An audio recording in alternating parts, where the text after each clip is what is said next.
वो समझिए। ट्रिक ये है मेरे प्यार, कि सबसे पहले रस का आपको अस्थाई भाव मालूम होना चाहिए। पहला मैं टॉपिक स्टार्ट कर रहा हूं, रस। रस का सबसे पहले आप लोगों का अस्थाई भाव मालूम होना चाहिए कि रस का अस्थाई भाव क्या होता है। तो जैसे मैं अगर बात करूं, दो सबसे ज्यादा इंपॉर्टेंट रस, एक हास्य रस, एक करुण रस। ठीक है, तो बस आपको मालूम होना चाहिए कि हास्य रस का अस्थाई भाव क्या होता है। तो हास्य रस का अस्थाई भाव मेरे प्यार जो हास होता है, क्या होता है, हास होता है। अगर वही बात करें करुण रस का, तो करुण रस का अस्थाई भाव जो होता है वो शोक होता है।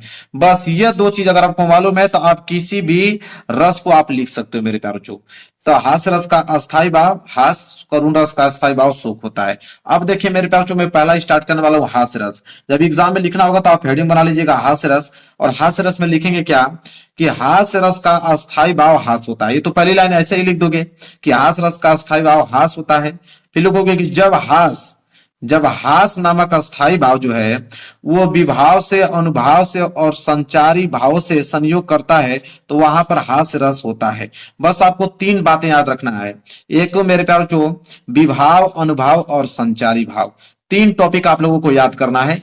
कि जब लिख देना कि जब विभाव, अनुभाव, संचारी भाव का संयोग होता है तो वहां पे हास रस की उत्पत्ति होती है। सिंपल ऐसे भी लिख सकते हो। तो देखो अभी मैंने याद करा दिया, कैसे देखो लिखोगे क्या कि हास रस का अस्थाई भाव हास होता है जब हास नामक अस्थाई भाव मेरे प्यार जो अनुभाव, विभाव, अनुभाव और संचारी भाव से संयोग करता है तो वहां पे हास रस की उत्पत्ति होती है, या वहां पे हास रस होता है। और दूसरा है कि तरबूजे से खोपड़ी, खरबूजे से गाल। अब इतना सिंपल आप लोगों को कोई उदाहरण बताने वाला नहीं है मेरे प्यार बच्चों।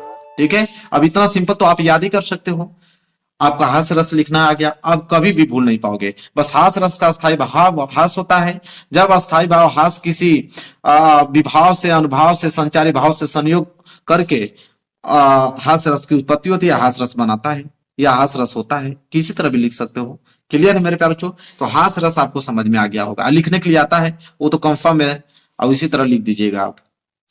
इसके बाद दूसरा है करुण रस। हास्य रस समझ में आ गया, करुण रस का अस्थाई भाव शोक होता है। फिर वैसे ही बना के लिखेंगे कि करुण रस का अस्थाई भाव शोक होता है। फिर लिखना कि जब शोक अस्थाई भाव, जब शोक का अस्थाई भाव विभाव, अनुभाव, संचारी भाव से संयोग करता है तो वहां पर करुण रस होता है। सिंपल, मतलब वही चीज सेम है, बस आप लोगों को अस्थाई भाव मालूम होना चाहिए। जैसे करुण रस का अस्थाई भाव शोक होता है, और लिखना कि जब शोक अस्थाई भाव विभाव से, अनुभाव से और संचारी भाव से संयोग करता है, मिलता है, तो वहां पे करुण रस की उत्पत्ति होती है या करुण रस होता है। अब बताओ, अब कभी भी मेरे प्यार जो हास्य रस, करुण रस लिखने के लिए आ जाएगा, सिंपल लिख दोगे। उदाहरण तो बहुत सिंपल लिया है कि हे खगमृग, हे मधुकर श्रेणी, तुम देखी सीता मृग नैनी। अब इससे सिंपल उदाहरण आपको मिल नहीं सकता है। बिल्कुल सिंपल सिंपल लिख के लेके आऊं ताकि आप आसानी से उसको लिख पाओ, और आपका ये 6 नंबर हिंदी के पेपर में बिल्कुल कंफर्म हो जाए। कोई एक नंबर भी आप लोगों को काट नहीं सकता है। तो ऐसे मेरे प्यार बच्चों लिखना है आप लोगों को। तो हास्य रस, करुण रस, दो टॉपिक यहाँ पे मेरे प्यार बच्चों कवर हो गए कि नहीं? बस रस में बस दो ही याद करके जाना है आप लोगों को, ज्यादा नहीं। बस दो रस याद कर लो, काम हो गया आप लोगों का। यही लिखने के लिए देता है। अनुप्रास अलंकार देखेंगे। अनुप्रास अलंकार बहुत ही ज्यादा सिंपल है। कह रहा है कि वर्ण बार बार आए। देखिए इतना सिंपल परिभाषा कोई आपको बताया जाएगा नहीं। वर्ण बार बार आए तो वहां अनुप्रास अलंकार होता है। बस इतना ही सिंपल लिखना है। जैसे उदाहरण पे तरनी, तनुजा, तर, तमाल, तरुअर, बहुछाया। जैसे देखिए ये त जो है वर्ण है, ये भी त जो है वर्ण है, ये भी त वर्ण है, ये भी त वर्ण है, ये भी त वर्ण है। तो कह रहा है कि वर्ण बार बार आए। देखिए तरनी, तनुजा, तट, तमाल, तरुअर, बहुछाय। बस हो गया। तो अनुप्रास अलंकार समझ में आ गया आपको ना, कि वर्ण बार बार आए वहां अनुप्रास अलंकार होता है। अब दूसरा हम बात करेंगे यमक अलंकार। यमक अलंकार भी बहुत सिंपल है कि एक ही शब्द एक से अधिक बार आए तो वहां यमक अलंकार होता है। मतलब एक ही शब्द होगा और एक से अधिक बार आएगा। जैसे काली घटा का घमंड घटा। अब यहाँ पे घटा आ गया, ठीक है, और यहाँ पे भी घटा है, लेकिन दोनों का अर्थ अलग अलग होगा। घटा का मतलब बादल है, घटा का मतलब घटनाएं होती हैं। तो देखिए यहाँ पे वर्ण था कि वर्ण बार बार आए, अनुप्रास अलंकार। यहाँ पे शब्द है कि शब्द एक से अधिक बार आए, वहां यमक अलंकार होता है और उनका अर्थ अलग होता है। तो देखिए काली घटा का घमंड घटा, यहाँ पे घटा है तो यहाँ पे भी घटा है। तो घटा का अर्थ मतलब बादल है, घटा का मतलब घटना है, अर्थ अलग अलग हो गया। लो भाई, अनुप्रास अलंकार, यमक अलंकार, एक और बताऊंगा इंपोर्टेंट, उपमा अलंकार। इसके बाद अलंकार का भी काम आप लोगों का तमाम हो गया। उपमा अलंकार कैसे लिखोगे कि वह अलंकार जिसमें किसी वस्तु की समानता या तुलना किसी वस्तु से की जाए। बस जाहिर सी बात है कि कोई, जैसे ये मैंने दो पेन लिख दिया, तो इस पेन की तुलना, इस ब्लैक पेन की तुलना हम इस नीली पेन से करेंगे। बस इसी को हम लोग उपमा अलंकार बोलते हैं। मतलब वह अलंकार जिसमें किसी वस्तु की समानता या तुलना किसी अन्य वस्तु से की जाती है, वहां उपमा अलंकार होता है। जैसे पीपर पात सरिस मंडोला। ठीक है, एक उदाहरण हो गया। दूसरा है कि फूलों सा चेहरा तेरा कलियों से मुस्कान है। ठीक है, मतलब कि फूलों सा चेहरा तेरा, जो चेहरा की तुलना है वो कलियों की मुस्कान से की जा रही है। और यहाँ पे जो मेरा बच्चों मन की तुलना है वो पीपल के पत्ते से की जा रही है। तो किसी वस्तु की तुलना किसी अन्य वस्तु की तुलना या समानता की जाए तो वहां पे उपमा अलंकार होता है। अब इतना सिंपल आप लोगों को कोई बताने वाला नहीं है। तो वो अलंकार जिसमें किसी वस्तु की समानता या तुलना किसी अन्य वस्तु से की जाती है वहां उपमा अलंकार होता है, बात खत्म। तो तीनों टॉपिक मैंने बता दिया यहाँ पे, अनुप्रास अलंकार, यमक अलंकार, लो भाई उपमा अलंकार। क्लियर है। अब हम लोग मेरे प्यारे बच्चों छंद देखेंगे, सोरठा देखेंगे, काम खत्म हो गया आप लोगों का। चलिए अब मेरे प्यारे बच्चों दोहा छंद हम लोग देखने वाले हैं।